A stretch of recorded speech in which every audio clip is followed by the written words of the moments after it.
Welcome to Telugu scribe. నేను మీ journalist Arun. ఈ రోజు 2 రోజుల పాటు వర్షాలు హైదరాబాద్లో ఎడతెరిపి లేకుండా పడడం అనేది జరుగుతుంది. ఈ రోజు మార్నింగ్ నుంచి చూసినట్లయితే వర్షం చినుకు చినుకు పడి ప్రతి బస్తీలలో మాత్రము వాటరు అనేది వరదల రూపంలోనే ఇక్కడ ప్రవేశిస్తుంది. కొంచెం లోట ప్రాంతాల ఏరియాలలో మాత్రం వాటర్ అనేది కనిపిస్తుంది. సో ఇప్పటికైనా ప్రజలకు కొంతమంది జిహెచ్ఎంసీ అధికారులు మాత్రం కొంచెం లోతట్టు ఉండే ఏరియా ప్రజలకు మాత్రం అలర్ట్ చేస్తున్నారు. సురక్షితమైన ప్రాంతాలను వాళ్ళని తరలించే విధంగా ఏర్పాట్లు చేయడానికి వాళ్ళు సిద్ధమైంది, ప్రభుత్వం కావచ్చు, అధికారులు కావచ్చు. సో అదేవిధంగా పాత భవనాలలో ఉండే వాళ్లకు ముందే అలర్ట్ చేస్తున్నారు. అంటే పురాణ కాలం కట్టిన ఇండ్లు కావచ్చు, లేకుంటే బిల్డింగ్స్ కావచ్చు, ఇళ్ళల్లో ఉండే వాళ్ళకు మాత్రము వాళ్ళు హెచ్చరిస్తున్నారు. ఇవి ప్రమాదంగా పడిపోయే అవకాశం ఉంది. వర్షాలు మాత్రం 2 రోజుల పాటు ఉన్న కారణంగా పడిపోయే అవకాశం ఉంది అని చెప్తున్నారు. ఇప్పటికే 2 రోజులు అయింది వర్షం పడబట్టి హైదరాబాద్లో. ఇంకా సోమవారం మంగళవారం వరకు ఇంకా 2 రోజులు ఉన్నాయని చెప్పేసి వాతావరణ శాఖ చెప్పడం జరిగింది. అంటే జిల్లా విషయాలకు వస్తే అంటే హైదరాబాద్ చుట్టూ మాత్రము ఆరెంజ్ అలర్ట్ ఇవ్వడం అనేది జరిగింది వాతావరణ శాఖ. అంటే కొన్ని జిల్లాలలో ఏకంగా 13 జిల్లాలలో మాత్రము రెడ్ అలర్ట్ ఇవ్వడం జరిగింది. అంటే రైతులకు కూడా ప్రభుత్వం సూచన చేస్తుంది. తప్పని పరిస్థితుల్లో మాత్రమే మీరు వ్యవసాయ భూముల కాడికి కావచ్చు, పొలాల కాడికి కావచ్చు, బావుల కాడికి పోవాలి. కానీ అంతకు మించి ఏది అన్నట్లు మీరు పోయినరకు అక్కడ ప్రమాదం ఉండే అవకాశం ఉంది అని చెప్పేసి ప్రభుత్వం కూడా చెప్పడం అనేది జరిగింది. సో అంటే రైతులు కూడా అంటే అక్కడ పెద్ద పెద్ద వాగులు ఉంటాయి, పొలాల పక్కన బావులు ఉంటాయి. సో ప్రమాదం ఎక్కువగా ఉండే అవకాశం ఉంటుంది. కాబట్టి రైతులు కూడా ఎక్కువగా అవసరం ఉంటే తప్ప కానీ మిగతా టైంలో మాత్రమే ఈ 2 రోజుల పాటు పొలాల కాడికి వెళ్ళకూడదు అని చెప్పడం జరిగింది. అదేవిధంగా హైదరాబాద్ విషయానికి వస్తే మాత్రం హైదరాబాద్ చుట్టూ మాత్రము ఈ పొద్దున్న నుంచే వర్షం అంటే నిన్నటి నుంచి పడుతుంది. సో ఈ రోజైతే మార్నింగ్ నుంచి ఉదయం మస్కుల నుండి మాత్రమే ఈ వర్షం అనేది పడడం జరుగుతుంది. ఈరోజు సండే కావడంతో ఎక్కువగా ట్రాఫిక్ జామ్ అనేది సిటీలో కనిపించడం లేదు. రోడ్లన్నీ కొంచెం ఖాళీగానే కనిపిస్తున్నాయి. కానీ గల్లీలలో మాత్రము డ్రైనేజ్ కావచ్చు, లేకుంటే ఈ వాటర్ కావచ్చు మాత్రం కొన్ని లోతుగా ఉన్న లోట ప్రాంతాలకు మాత్రము అక్కడక్కడ నీళ్ళైతే కనిపించిన పరిస్థితి అయితే కనిపిస్తుంది.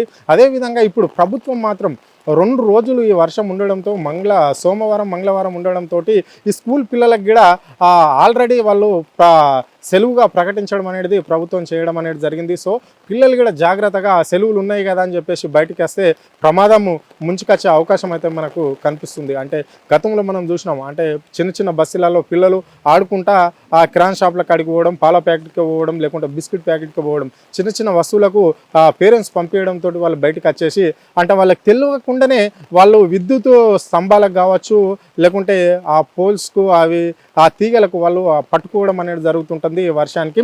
సో అలాంటి సంఘటనలు గతంలో ఎన్నో జరిగినాయి. గతంలో మనం చూసినట్లయితే ఫిలిం నగర్లో ఒక బాలుడు గతంలో ట్రాన్స్ఫారంకి పట్టుకొని ఆయన చనిపోవడం అనేది జరిగింది, చిన్నారి. సో ఇలాంటి సిటీలో చాలా చోట్ల ఇలాంటి ఘటనలు వర్షాకాలంలో జరుగుతూ ఉంటాయి. అలాంటి కాకుండానే పిల్లలను కూడా పేరెంట్స్ జాగ్రత్తగా చూసుకోవాల్సిన అవసరం ఉంది. అంటే ఈ స్కూల్కి పోతలేడు కదా, ఇంట్లోనే ఉంటుండు అనుకోవడం తల్లిదండ్రులు తప్పు. అలాంటి పనులు పిల్లలకు చెప్పకూడదు. అయితే చెప్తే మాత్రం ఇట్లాంటి ప్రమాదాలు అయితే జరిగే అవకాశం ఉంది.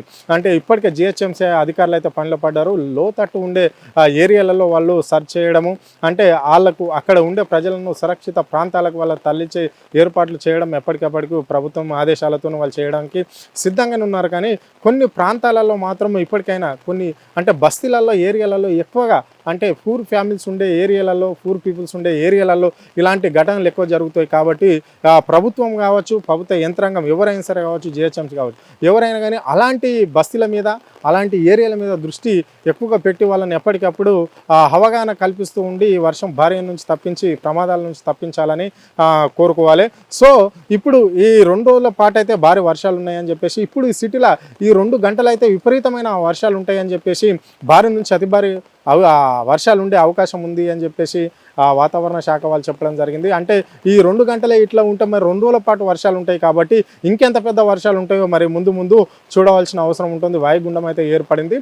సో తెలంగాణ రాష్ట్ర వ్యాప్తంగా ఈ వర్షాలు ఉండే అవకాశం అయితే కనిపిస్తుంది. సో అంటే ఇప్పుడు చెట్లు కొమ్మలు ఇరిగే ఈ సిటీలో అంటే గుంపుగా ఉంటాయి. చెట్లు కొమ్మలు ఇరిగే ప్రమాదం ఉంటుంది. విద్యుత్ పోల్స్ స్తంభాలు కూడా కింద పడే అవకాశం ఉంటుంది. బండ్ల మీద జర్నీ చేసే వాళ్ళు కూడా జాగ్రత్తగా, అంటే కొన్ని వైర్లు రోడ్ల పైన నుంచి ఉంటాయి కాబట్టి అవి కేబుల్ వైర్లు కావచ్చు, గల్లెలకు వెళ్ళేటప్పుడు కూడా కావచ్చు అలాంటి కేబుల్ వైర్లు కూడా తెగి ఆ బండికి ఆ టైర్లకు తలిగి పడే అవకాశం కూడా ఉంటుంది. కొంచెం జాగ్రత్తగా చూసుకొని ముందుకు వెళ్ళే పరిస్థితి అయితే నగరవాసులకు ఎంతైనా ఉంది.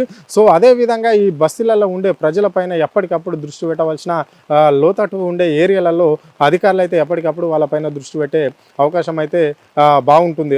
వాళ్ళపై దృష్టి పెడితే బాగుంటుంది అని చెప్పేసి అనుకుంటున్నారు. సో ఇదే విధంగా ఎప్పుడైనా ఈ 2 రోజుల పాటు ప్రజలు ఎవరైనా సరే కానీ ఇళ్ళకి వెళ్ళి బయటకు రాకుండా సురక్షితమైన ప్రాంతాలలోనే ఉండాలి. అంటే వాళ్ళ ఉన్న ఇల్లు కొంచెం ఏదో పెక్కులు ఊసిపోయినట్ల వర్షానికి వచ్చితే మాత్రము వాళ్ళు దానికి వెంటనే అధికారులకు చెప్పే విధంగా ఉండి వాళ్ళు కొంచెం ప్రొవైడ్ చేసే ఇళ్ళకు వాళ్ళు వెళ్ళిపోతే బాగుంటుంది అని చెప్పేసి అనుకుంటున్నాము. సో అనుకోవాలి కూడా అందరూ ఇదే ప్రభుత్వం కూడా అదేవిధంగా ఇలాంటి పేద పీపుల్స్ను కావచ్చు పూర్ పీపుల్స్ను పేదవాళ్ళని మాత్రము కాపాడే పనులు అయితే ఉండాలి. ఇప్పుడు ఉన్న బంగ్లాలలో అయితే వాళ్ళకి ఏమి ఇబ్బంది ఉండదు కానీ పేద బస్సులలో ఉండే వాళ్ళకి మాత్రం ఈ వర్షాలతోనే ఎంతో ఇబ్బందులు పడుతుంటారు. అదేవిధంగా ఈ రెడ్ అలర్ట్ ఉండే ఏరియాలు మాత్రం అంటే జిల్లాలలో ఇప్పటికే కొన్ని జిల్లాలలో ఇప్పుడు పక్క రాష్ట్రం పరిస్థితి వస్తే ఆంధ్రప్రదేశ్కి వస్తే అక్కడ కూడా విపరీతమైన తెలంగాణ కంటే ఎక్కువగా అక్కడ వర్షాలు ఉన్నాయి. రహదారుల విషయానికి వస్తే కూడా రహదారులలో కొన్ని జాతీయ రహదారులలోనే కోదాడ విషయానికి వస్తే అక్కడ రాకపోకలు కూడా బంద్ అయిన పరిస్థితి అయితే కనిపిస్తుంది.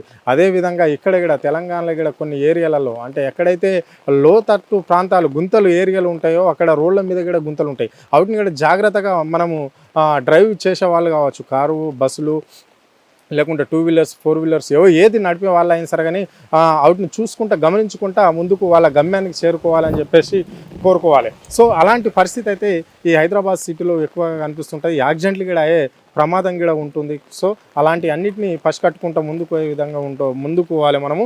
సో ఈ 2 రోజులు ఎప్పటికప్పుడు మనం సర్చ్ చేసినట్లయితే ఈ 2 రోజుల పాటు మాత్రము రావద్దు అని చెప్పేసి మా ఛానల్ తరఫున మేము కూడా చెప్తున్నాము. సో ప్రజలు ఎప్పటికప్పుడు అప్రమత్తమై ఉండాలి. ఈ వర్షాల సూచనలు అంటే విపరీతమైన వర్షాలు పడే అవకాశం ఉంటుందని చెప్పేసి వాతావరణ శాఖ చెప్తుంది. భారీ నుంచి అతి భారీ పడే అవకాశం ఉంటుందని చెప్తుంది. హైదరాబాద్లో ఎప్పుడు ఏ ప్రమాదం ఎక్కడి నుంచి వస్తుందో తెలియని పరిస్థితి ఉంటుంది. కాబట్టి వర్షాల నుంచి మాత్రము ప్రజలందరూ సురక్షితంగా ఉండి తప్పించుకునే ప్రయత్నం అయితే చేసుకోవాలి ఎవరికి వాళ్ళే అని చెప్పేసి అధికారులు చెప్తున్నారు. అది చెప్తున్నారు 2 రోజులు స్కూళ్ళకి సెలవులు ఉన్నాయని చెప్పేసి చిన్నపిల్లలు మాత్రము అసలే బయటకు రావద్దు. అంటే వాళ్ళు ఆడుకుంటా ఏ ప్రమాదంకి అయితే అంటే నాలలు కూడా కొన్ని ఏరియాలలో నాలలు కూడా పనిచేస్తుంటాయి. నాలలలో కూడా ఇట్లా నడుచుకుంటూ పోవడం వల్ల నాలలలో పడ్డ పరిస్థితి కూడా కొంతమంది మనకైతే కనిపిస్తున్నది.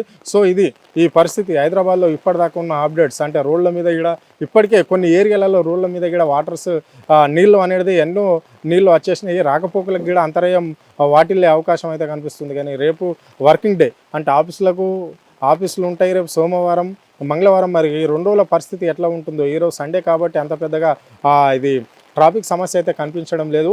ఇప్పుడే స్టార్ట్ అయింది కాబట్టి పొద్దున్న నుంచి చినుకు స్టార్ట్ అయింది. ఈ 2 గంటలు మరీ ఎక్కువగా ఉంటుందని చెప్తున్నారు. మరి అప్పుడు పరిస్థితి ఎట్లుంటుందో వేచి చూడవలసిన పరిస్థితి ఉంటుంది. అప్పటికప్పుడు అధికారులు కావచ్చు ప్రభుత్వ యంత్రాంగం ఎవరైనా సరే జిహెచ్ఎంకి సంబంధించి ప్రతి ఒక్కరు ఈ